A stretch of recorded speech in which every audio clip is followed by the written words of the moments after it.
while eating his meal halfway through, an inmate suddenly had a bold idea. Seeing that the guard wasn't watching, he quietly rubbed his spoon against the bottom of his shoe until it got dirty. Then he casually called over the guard, saying his spoon was dirty and he needed a new one. His buddy instantly caught on to his plan and made the same request. Seeing how serious they looked, the guard didn't suspect a thing and agreed. But this one careless mistake would lead to one of the greatest prison breaks in history. When the two strolled up to the front desk, his partner deliberately chatted up the guard. With the guard's attention successfully diverted, the man quickly grabbed a new spoon, but nobody noticed he actually took two. However, just one spoon wasn't enough to escape, not even close. He needed to make better tools. The next day he traded 20 desserts to get an old-timer with connections to hook him up with some supplies. Once everything was ready, the man first broke the spoon in half, then he took apart the nail clippers and used the file to grind coins into powder. Next he lit a match to connect the spoon handle and the file. Under the intense heat, the coin powder quickly began to melt. Before long he successfully welded them together. Now he had a proper tool. Next it was time to test it out. He had his partner stand lookout and whistle if the guards came to alert him about the vent in his cell. He tried using nail clippers before, but found they didn't work well. That's why he made a new tool. Sure enough, it worked way better than the clippers. But just as he was making good progress, a guard suddenly came by for a check. His partner had dozed off. Luckily, another black inmate distracted the guard, which woke him up. He was about to whistle, but realized he didn't know how. So instead, he grabbed a cup from the table and banged it on the bars. Fortunately, the man was alert enough to hear the guard's footsteps. He quickly covered up the hole. I smell something burning. I don't smell anything. Hell must be my imagination. Working nights really gets to you after a while. He kept talking to the guard, while his eyes stayed glued to the tool below. If it were discovered, the consequences would be disastrous. Luckily, the guard didn't notice. After he left, the man reminded his partner to keep a better lookout. Then he got back to chipping away at the wall. But after a while, he found the vent grate was held in by pins. He needed something to pull them out. The next day on his way to the woodshop, when the guard wasn't looking, he dumped all the debris from his pockets onto the ground. Then he made a wooden wedge while he was in there, planning to use it to pry out the pins on the grate. But how could he get it past the metal detector? That was no problem for a man with an IQ of 150. When the guard checked him, he deliberately pulled out the wedge, saying it was for hanging clothes. Why the metal over the edge? So the clothes would slide off easy. Look, I didn't try to hide it. Why would I try to take the metal through a metal detector? The guard ended up confiscating the wedge, but he'd hidden another one under his shoe. The first one was just a decoy. He jammed the wedge into the pin, and all he had to do was kick it loose. Just like that, the grate came right off with no trouble. Then, he eagerly stuck his head through the opening and found it connected to various pipes. Following these pipes should lead to a way out, but escaping would take a lot more than this. They needed to come up with a more detailed plan. First, how to avoid the guards' surprise inspections. If they discovered the vent had been opened, it would be game over. Second, how to avoid being caught during bed checks. The clever man quickly came up with a solution. Get some paint and newspaper to make a fake vent grate and cover it up with stuff. As for fooling bed checks, that was even easier. Make a dummy head out of newspaper and put it on the bed. In the dark, they'd never tell the difference. But there was one more problem. The prison was on an island. Once they got out, how would they cross the bay? That's where you come in, John, cause you work in the clothing shop. You guys have to use some raincoats. Another partner worked in the barbershop, so he could get some hair. The man's passage was already open. Now he had to cover for the other three,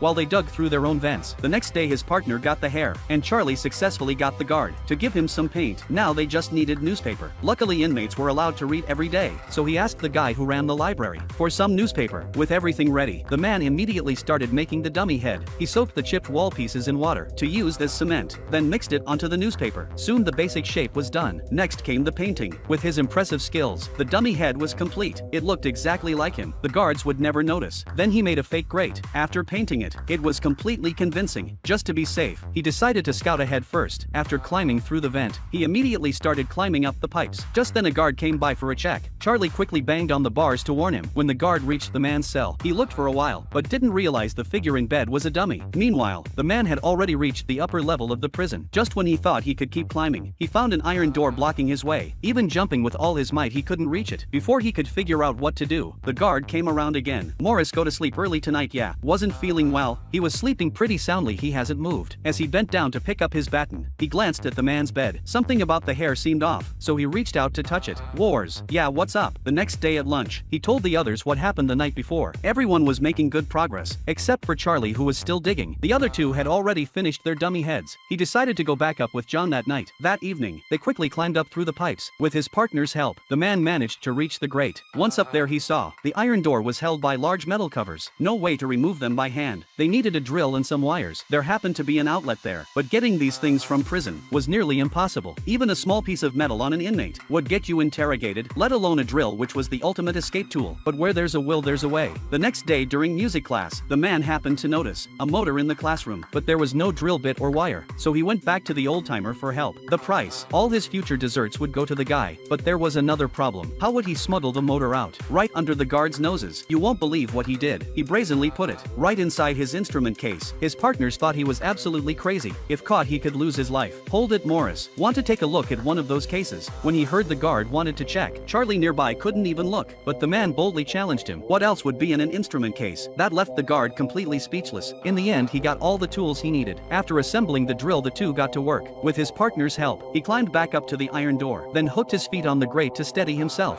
Once that was done, John passed up a steel pipe from below. The man used the pipe to pry open the bars, because he needed to get to the other side to continue the next steps, but the noise caught the attention of a guard below. But the two were so focused on their work, they didn't notice the danger. With the drill's help, the metal cover soon started to loosen. Luckily, he stopped just as the guard came up. The guard below thought he must have been hearing things, and went back down. Now everything was ready. They just needed life vests and a raft. His partner said they'd be ready by Tuesday. With freedom so close, Charlie started getting cold feet. He was terrified of getting caught and executed. The man could only reassure him, saying he was confident they'd all make it out. But that day, something unexpected happened at the prison. During an inspection, the warden accidentally dropped his nail clippers into a cell, so he had a guard open the door. While picking up the clippers, he happened to see a portrait the inmate had drawn of him. He felt deeply insulted, and immediately ordered the man's painting privileges revoked. He also confiscated all of his artwork. Paintings all I have. I'm sorry, Doc. Now he'd completely lost all hope. He'd been sent to prison for accidentally hitting someone with his car. It was just an ordinary traffic accident, but the victim happened to be a cop, so he got sentenced to 99 years. At his age, there was no way he'd live to see his release, and now because of one painting, he'd lost his only passion. That day he quietly slipped something into the man's pocket. Then he asked a guard for an axe, saying he wanted to make a chair, but the next second, right in front of the guard, he chopped off his own finger. The guard was so shocked by what happened, he collapsed to the ground. In the end, he was forcibly taken away. The man collected his severed finger, then felt a flower in his pocket. It had drifted over from the other side of the island. It symbolized freedom. Doc believed he would escape and be free again, and he would always keep this flower with him. He remembered when he first came to this prison, Doc had really looked out for him, but that day the warden spotted the flower. In this place, inmates weren't allowed to grow any plants. He crushed it without hesitation. This sent the old inmate into a heart attack on the spot. He died instantly. Some men are destined never to leave Alcatraz alive. The warden's words and the old man's death only strengthened the man's resolve to escape. The next day he said goodbye to the librarian, who immediately understood what he meant. They shook hands as a sign of respect solo, but just one day before the escape, the warden showed up for a surprise inspection. He seemed to suspect the man was planning something, but after searching the whole bed,